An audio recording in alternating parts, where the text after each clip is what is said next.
من عمل صالحا فلنفسه ومن اساء فعليها، جو نیک عمل کرے گا اپنی ذات کے لیے کرے گا، اس کا فائدہ اس کو خود ہوگا، خود کو فائدہ ہوگا۔ عمل صالح، اس کی تفسیر ہم نے کل کر دی تھی۔ عمل صالح دو بنیادوں کا نام ہے، ایک اس عمل کا اخلاص کے ساتھ ہونا، دوسرا پیغمبر علیہ السلام کے طریقے اور آپ کی سنت کے مطابق ہونا۔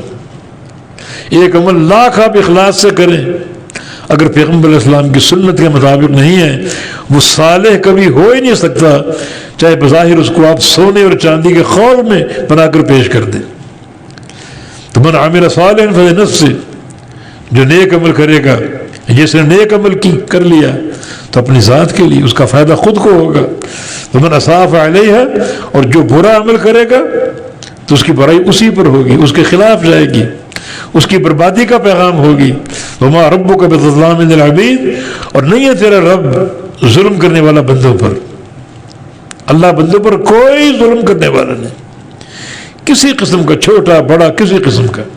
حدیث قدسی میں نبی علیہ السلام کو فرمان اللہ فرماتا ہے یا عبادی انی حرمت ظلم علی نفسی وجعلتہ بینکم محرما فلا تظالموا، اے میرے بندو میں نے اپنے اوپر ظلم کو حرام کر لیا ہے۔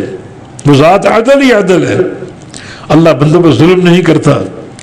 بہت بڑی بشارت ہے یہ، اس کا ہر فیصلہ عدل پر ہے اور فضل پر ہے۔